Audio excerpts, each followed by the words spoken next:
What's up, everyone? I'm Dave Householder, and I'm coming to you from the football field at Borrego Springs High School, where my wife Wendy and I are trying out my new drone with a camera on it. Now, you might ask, what do drones have to do with the Bible, especially with Psalm 34, which is today's Bible reading? And I hope you're following along with us every single day. And I hope you'll hit the subscribe button also, because every person who subscribes to this, and it's free, it changes the algorithm and they send these videos out to more people. So you can help us get the word out by doing that. So Psalm 34 says, verse 15, the eyes of the Lord are upon the righteous, and his ears are open to their cry. What does this have to do with the drone? Well, I'm going to show you some footage. It's very amateurish because it's the first time we've ever filmed with a drone. But what it shows you is a different perspective. We tend to just see what's right in front of us, and we don't see really what's around us. We don't see the bigger picture. One of the things I love about flying in an airplane, and I haven't done that since the pandemic started, is getting a window seat.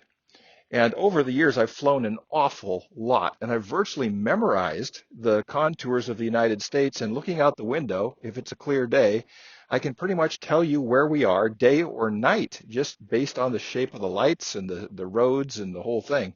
And it's just a whole different perspective. And if we look at things from God's perspective, which is the whole idea of getting into the Bible every single day, is it puts us in a different frame of mind to see things from God's perspective, to see things from a bigger perspective, because the narrower we see things, the less we see. That's kind of obvious.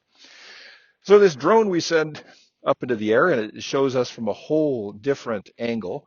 And it's really fun to see the world from a different angle. That's why these people are buying drones and taking pictures of all this stuff, because they love to see what things look like, what their house looks like from above, what their farm looks like from above, what their car looks like from above while it's driving, all that stuff.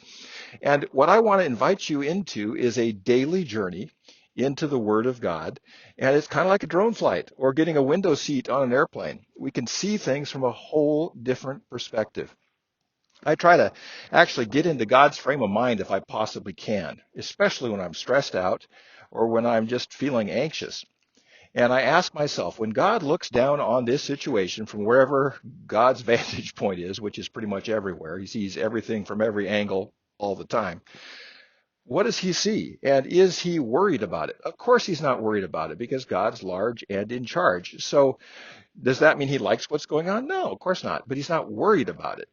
And if I can join him in not worrying about it, I can join him in solving the situation. And we always solve situations a lot better when we are not stressed out and not thinking unclearly. So Psalm 34, verse 15, God's eyes are on the righteous, those who stand up straight, and he's looking down and he's paying attention, and his eyes are on you right now. And ask yourself the question, when the Lord's looking at me right now, what does he see? I'll tell you, he's delighted when he sees you. He's filled with joy when he sees you. He's excited to see what you might make with your day, and he wants to spend that day with you. So come with us every day here at the Well, the Worldwide Well. We call the people who do that wellies, and we wellies go through the Bible one chapter a day, and we continue to try to see the world from God's perspective, and it changes the way we live down here on earth. That's the good news for today, and I'll talk to you again tomorrow.